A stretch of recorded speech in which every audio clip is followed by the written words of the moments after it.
Salut, c'est JF Magic 16, donc on continue nos petites vidéos sur le format Midweek en Brawl sur Magic Arena avec le troisième deck sur les cartes, le deck de l'Homme Corbeau. L'Homme Corbeau, c'est une créature légendaire humain et sorcier pour 2 dont un noir, qui est 2-1. Et qui dit qu'au début de chaque étape de fin, si un joueur s'est défaussé d'une carte sur tour-ci, créez un jeton de créature 1-1 noir oiseau avec le vol et cette créature ne peut pas bloquer. Et pour 4 et l'engager, chaque adversaire se défausse d'une carte n'activée que lorsque vous pourriez lancer un rituel. Donc l'homme corbeau, le but c'est que les joueurs défaussent des cartes pendant son tour et pendant le tour de l'adversaire pour créer des jetons corbeaux. Alors pour ça, il peut faire défausser l'adversaire, donc avec sa propre capacité, mais il peut aussi se défausser lui-même par des capacités telles que la capacité codive, etc. Donc on va voir un peu ce que donne le deck. Conscrit culte, donc ça c'est une créature qui peut se réanimer automatiquement du cimetière, dévorer vivant un anti-bête en sacrifiant une bête, exterminer le nouvel anti-bête qui détruit une créature avec une force et une endurance totale inférieure à 5, fontaine de sang qui permet de créer un jeton sang, le jeton sang qui fait défausser une carte et donc qui permettra avec l'homme corbeau de créer des petits oiseaux. Et le fontaine de sang permet également de réanimer 2 bêtes pour les mettre dans sa main. Le raid aussi des simulateurs qui, quand on le transforme en œil révélateur, permet de faire défausser à l'adversaire d'une carte. Le spécimen tenace, comme le conscrit culte, c'est une créature qui peut être réanimée du cimetière. Baiser du vampire, qui permet de créer 2 jetons sang, donc possibilité à nouveau d'utiliser la capacité de l'homme corbeau. Chapardé, qui fait défausser des cartes de la main de l'adversaire. Cherche sang agité, qui fait lui également des jetons sang comme le mage sans vol d'arène. L'officier de la cour corrompue qui fait défausser quand il arrive en jeu. Hop, si le jeu veut bien. Récluse en haillon, qui marche à chaque fois qu'il y a un joueur qui défausse. Si le joueur, donc si moi je défausse une carte ce tour-ci, on peut la transformer en envoûteuse audacieuse, qui est une 3-3 pour 2. Et à chaque fois qu'elle attaque, le joueur défenseur perd un point de vie et gagne un point de vie. Donc elle va bien dans la mécanique du deck. Le Scarabée Virus qui fait défausser quand il arrive en jeu. Un petit cachet pour faire de la mana. Un aïeul Falconrad qui marche également avec les jetons sang. Convive Glouton également. Discussion à couteau tiré également. L'espionne sanguine qui permet de sacrifier des créatures pour faire un peu de value et qui permet de piocher des cartes quand on a 5 valeurs de mana différentes au cimetière. Ça risque d'être quand même assez compliqué. L'intrus aussi cimetière qui est une très bonne carte, une 3-3 pour 3 avec la parade défausser une carte et à chaque fois qu'il arrive sur le champ de bataille ou qu'il attaque, on exile une carte ciblée d'un cimetière. Donc ça permet d'exiler les cartes qu'on a fait défausser à son adversaire. Si c'est une carte de créature, chaque adversaire perd un point de vie et vous gagnez un point de vie. Et sur la face diurne, c'est une 4-4 et qui exile 2 cartes pour faire son effet. Le terrifiant retour de Nat, donc c'est un enchantement saga avec la lecture rapide, donc on peut sauter des paragraphes. Donc le 1 dit vous pouvez sacrifier une créature, si vous faites ainsi, chaque adversaire se défausse d'une carte, donc qui permet d'alimenter l'homme corbeau. Pour le 2, renvoyez une carte de créature ciblée depuis votre cimetière dans votre main. Et pour 3, un adversaire ciblé peut sacrifier un permanent non terrain non jeton, s'il ne le fait pas, il perd 2 points de vie, et vous piochez une carte. Chute de héros, un très bon anti-bête pour créature et Planeswalker. Liliana qu'on ne présente pas. Liliana, donc pour 3, c'est une Planeswalker. Son plus 1, chaque joueur se défausse d'une carte, donc elle alimente l'homme corbeau. Le moins 2, un joueur ciblé sacrifie une créature. Et si vous arrivez au moins 6, vous avez presque gagné la partie. Séparez tous les permanents d'un joueur ciblé qu'il contrôle en 2 tas, et ce joueur sacrifie l'un des 2 tas. Nous avons la destruction de célébration. Donc quand elle arrive sur le champ de bataille, elle connive, donc ce qui permet d'activer l'homme corbeau. Les longs confins de la nuit. Une saga qui dit en 1 et 2, chaque adversaire sacrifie une créature à moins qu'il ne se défausse d'une carte. Et le 3, exiler cette carte peut renvoyer sur le champ de bataille, donc ça devient une 0-4 menace, et à chaque fois que l'animus confin de la nuit attaque, il gagne plus X plus 0, X étant le nombre de cartes de créatures dans le cimetière du joueur défenseur. Donc après lui avoir fait défausser des cartes, ça permet quand même potentiellement d'avoir une grosse carte menace et de défausser des cartes. Le blanchisseur de cadavres, qui est une 3-3 contact mortel, et à chaque fois qu'une créature non jeton que vous contrôlez meurt, le blanchisseur des cadavres connive, donc encore pour activer la capacité de l'homme corbeau. Quand le blanchisseur des cadavres meurt, renvoyez sur le champ de bataille une autre de créature non gredin, ciblé de force inférieure ou égale depuis votre cimetière. Contaminateur de la chair, donc comme tous les contaminateurs, il permet de lancer les permanents de la même couleur en payant des points de vie au lieu de payer les coûts de mana colorés. Donc là en l'occurrence le mana noir, et quand on lance un permanent noir, une créature ciblée qu'on contrôle gagne +1/+1 et la menace. Lui-même il est 4/4 menace pour 4, donc ce qui est très bien. Éteindre la lumière, un petit anti-bet qui peut faire gagner des points de vie.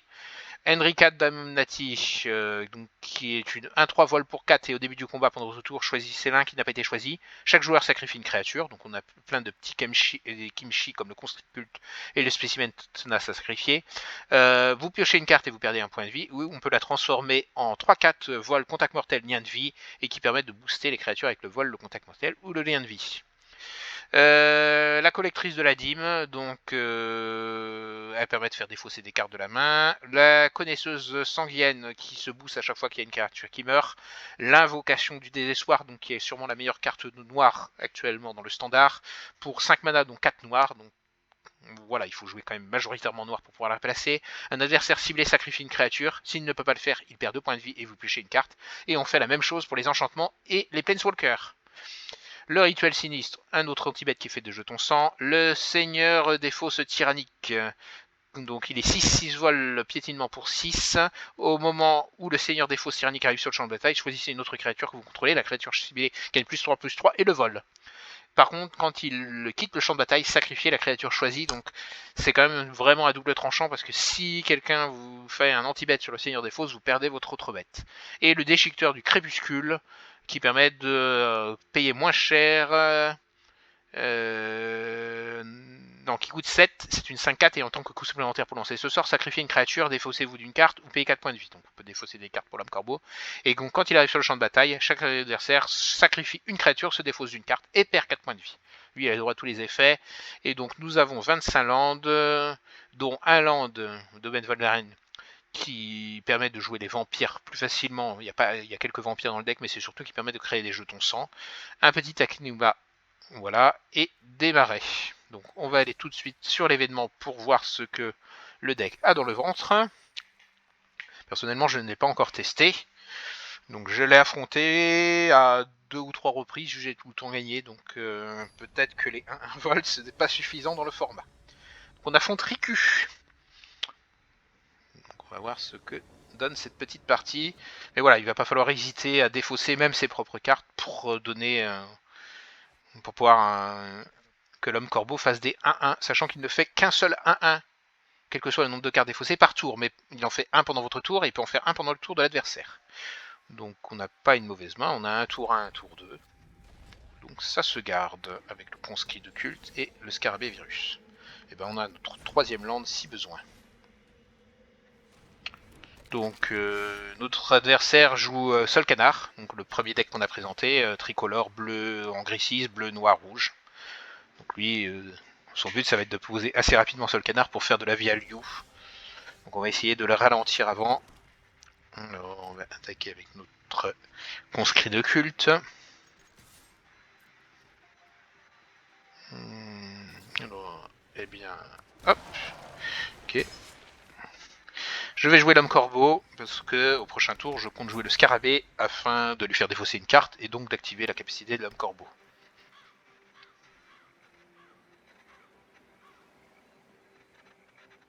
Je vais aussi le défendre autour de Nat, mais voilà, le scarabée sera pas mal comme cible à sacrifier.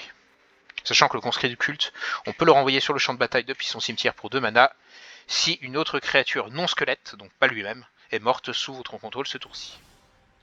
L'adversaire n'attaque pas avec son petit zombie décomposition, donc par contre il ne pourra pas bloquer. Je vais proposer une petite phase d'attaque à 4. Voilà. Malheureusement je suis obligé de poser mon Takenuma, je n'ai pas mon 3ème mana. Mais bon. Je vais poser un petit scarabée pour lui faire défausser une carte.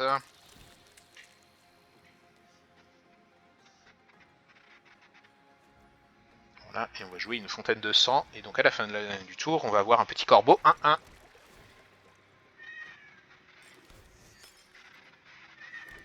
Donc ne pas hésiter à sacrifier son jeton sang pour pouvoir faire des corbeaux 1-1, par exemple pendant le tour de l'adversaire, ce sera plus difficile de lui faire défausser pendant le tour. Alors mon adversaire qui a toutes ses manas colorées, donc il faudra être assez rapide parce que voilà, le deck Sol Canard est un peu lent, mais il pourra rapidement se développer.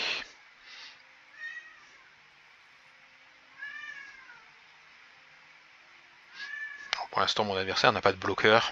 Donc le jeu Vonton de décomposition n'est pas très utile. Ça lui permettra quand même de faire de la value, plus de tsar éventuellement. Je vais proposer une phase d'attaque avec tout. Alors, il me renvoie mon homme corbeau dans la main. Très bien, avant la phase d'attaque. Bien, très bien. C'est dommage parce que je comptais jouer le terrifiant retour de Nat et sacrifier mon jeton trésor pendant son tour. Pouvoir faire 2 corbeaux, mais ça va pas être le cas, donc je vais jouer juste l'homme corbeau.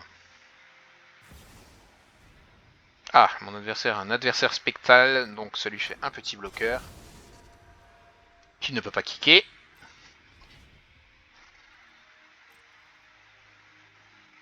Alors il aurait pu faire une 3-2 plutôt que de me renvoyer avec espoir volatilisé. Mais bon, peut-être. Non. Non, là je comprends pas le choix parce qu'il aurait pas perdu son adversaire spectral. Il aurait eu une 3-2. Il aurait pu mieux jouer. Voilà. Alors, eh bien, je peux sacrifier mon petit jeton trésor maintenant tout de suite. Hein. Des choses sont un déchiqueteur. Voilà, ce qui me permet de faire un corbeau.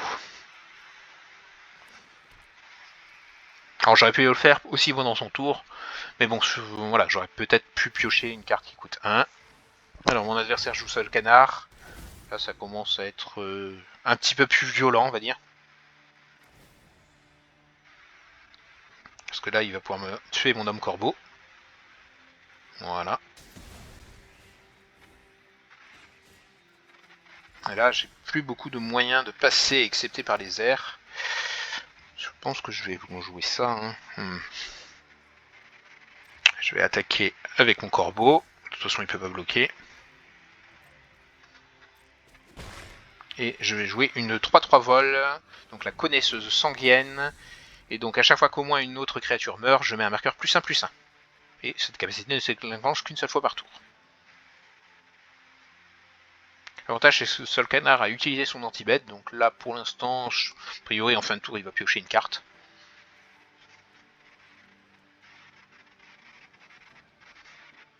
Mais il va peut-être essayer de gérer ma connaisseuse sanguienne. En tout cas c'est ce que je ferais si j'étais lui et si j'en avais les moyens. Avant qu'elle devienne trop grosse. Alors mon adversaire attaque avec Sol Canard. Eh bien je vais bloquer avec... Je vais bloquer... avec le petit scarabée. Ce qui va me permettre de booster ma canaliseuse. Enfin, ma connaisseuse, pardon. Et au passage de m'éviter de prendre 5 dégâts. Alors j'aurais pu défendre avec le conscrit de culte, sachant que je pourrais potentiellement le ramener. Mais là, vu que mon adversaire n'a pas de défenseur, ça me permet de mettre 2 points supplémentaires. Où il a certainement un éphémère à jouer. Mais en l'état, je ne sais pas ce qu'il peut avoir en main. Et bien mon adversaire concède. Voilà. Je vais avoir le temps de lancer une deuxième petite partie du coup.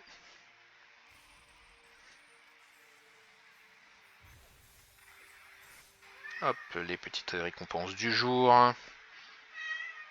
Et voilà, on va repartir pour une seconde partie. On va voir si le deck... Voilà, donc c'est quand même une belle partie parce que normalement le deck Sol Canard, je pense, domine ce deck.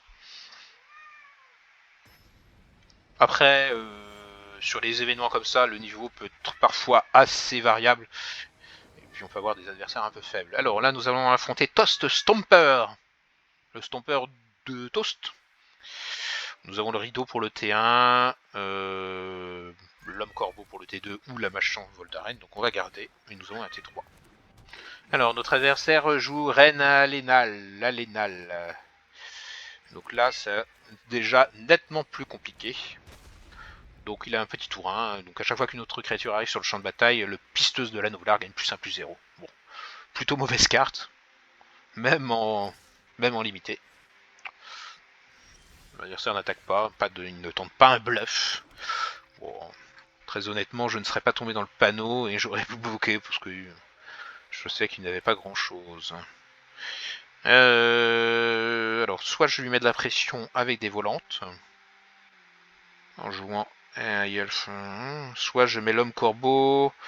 Je pense que je vais plutôt mettre des volantes. Parce que j'aurais pu retourner mon rideau au tour d'après en ayant joué l'homme corbeau, mais... Alors mon adversaire met 2 petits 1-1.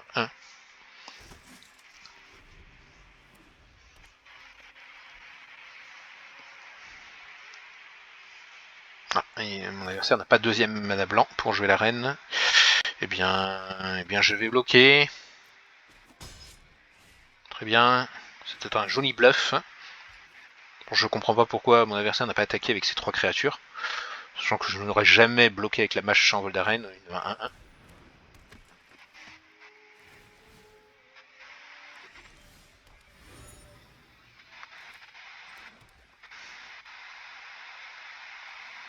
Alors là j'ai plusieurs choix. Soit je transforme le rideau dissimulateur pour avoir une 3-4 menace, soit je bourre.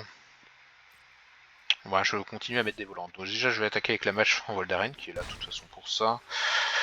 Mon adversaire a 3 cartes en main. Alors le rideau dissimulateur il fait défausser une carte mais l'adversaire en repioche une derrière. Donc c'est pas forcément la vraie plus-value. Je pense que je vais mettre une aïeule, ce qui va mettre 5 points en volant.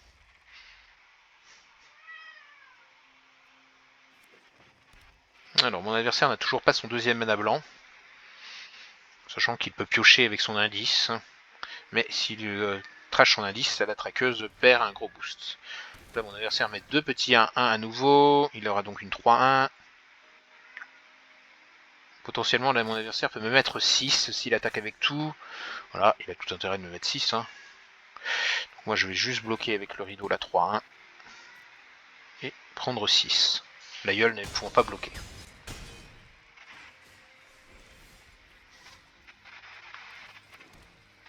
Alors, contaminateur de chair, c'est quand même une bonne carte.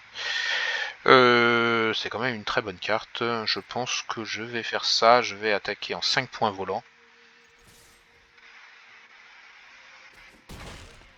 Voilà, et j'ai le droit à un petit jeton sang.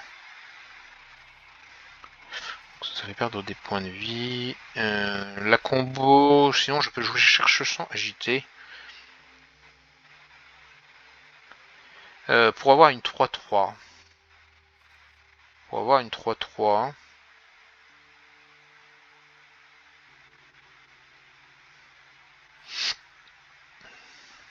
Ou alors je peux tout simplement mettre un contaminateur de chair. Qui je pense pourra faire le travail. Il n'y a que la traqueuse qui peut me faire potentiellement peur pour l'instant. Et la traqueuse, elle est 4-3. Mon adversaire n'a toujours pas son mana blanc. Alors mon adversaire va peut-être attaquer uniquement avec la traqueuse. Eh bien très bien, donc je ne vais pas bloquer. Je suis à 15, il est à 18.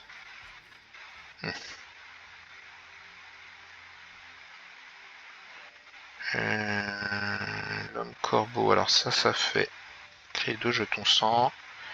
Puis créer un jeton sang. Je peux jouer l'homme corbeau pour 2 points. Ça me ferait une 5-5. Je vais payer un mana. Donc avec le contaminateur de la chair, donc je vais prendre 2 dégâts. Et je vais booster ma mâche sans vol d'arène.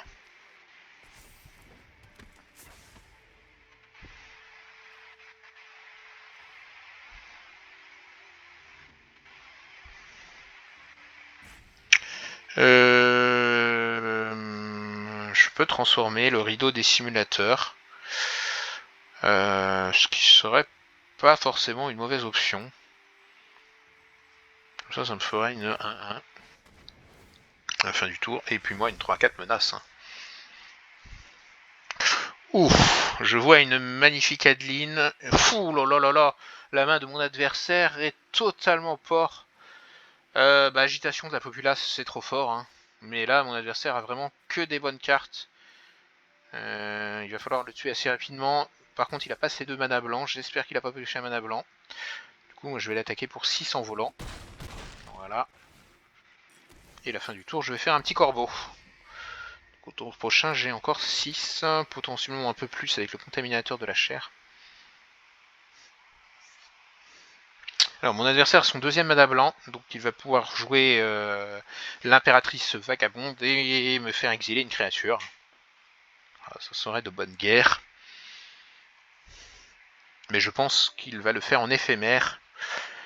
Ou alors, il a une autre possibilité, jouer Adeline et essayer de gagner la course, mais je ne suis pas sûr qu'il la gagne. Très honnêtement, il gagne un point de vie, il va gagner un autre point de vie avec le jeton d'Adeline. Alors il a intérêt de attaquer avec beaucoup, s'il veut que ce soit positif. Et non, il n'attaque pas avec beaucoup. Donc ce qui va se passer, c'est que moi, je vais sacrifier mon œil révélateur, et je vais bloquer la petite 1-1 pour ne pas prendre de dégâts. Voilà, hop, je crée un autre petit jeton sang.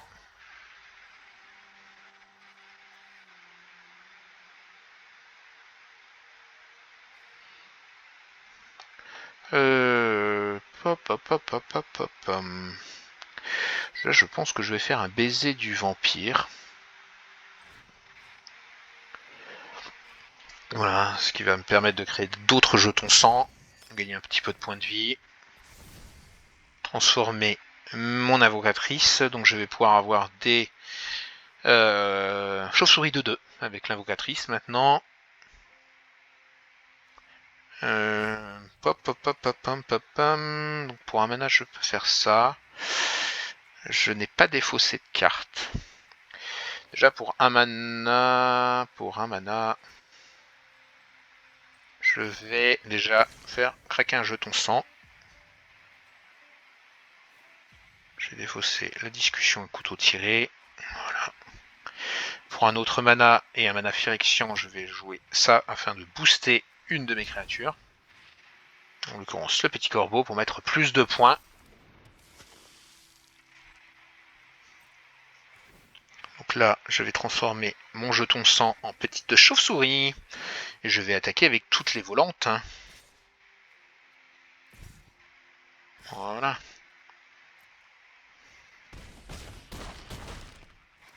L'adversaire est à 2. Donc là, je vais sacrifier 2 jetons sang.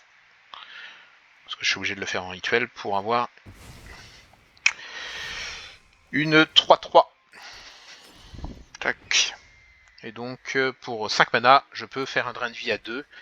Donc là, potentiellement, mon adversaire au tour prochain peut mourir. Donc il va gagner un petit peu de points de vie avec son impératrice, normal. Donc, il va sans doute tuer mon invocatrice démo chiroptère. L'avantage, c'est que je peux bloquer Adeline avec le contaminateur de la chair. Donc pour l'instant, je suis pas trop mal avec mes 13 points de vie. Voilà, donc mon adversaire gagne 2 points de vie. Ça coûte 5 mana à activer. Donc, hop. Mon adversaire regagne 1 point de vie. Donc déjà, Adeline. Voilà. La 3-3, elle va bloquer la 2-1. Potentiellement, là, je prends un 2, 3, 4, 5, 6.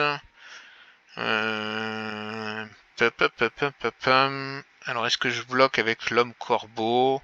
Ça lui ferait une 1-1 vol. Si je bloque son vétéran. Eh bien, tout simplement, je ne vais pas bloquer. Car l'homme corbeau pourra toujours attaquer au tour prochain. Normalement, mon adversaire est... J'ai l'étal au tour prochain. Et voilà, mon adversaire concède. Donc voilà, 2 belles parties. On a vu que, même que le deck pouvait partir assez rapidement. Alors si vous jouez ce deck, je vous conseille clairement de garder une main avec des tours 1, 2, 3 pour essayer d'enchaîner, quoi. Il faut que le deck soit très agressif. Voilà, je vous dis à tout à l'heure pour la dernière vidéo avec le deck 5 couleurs. Bye bye.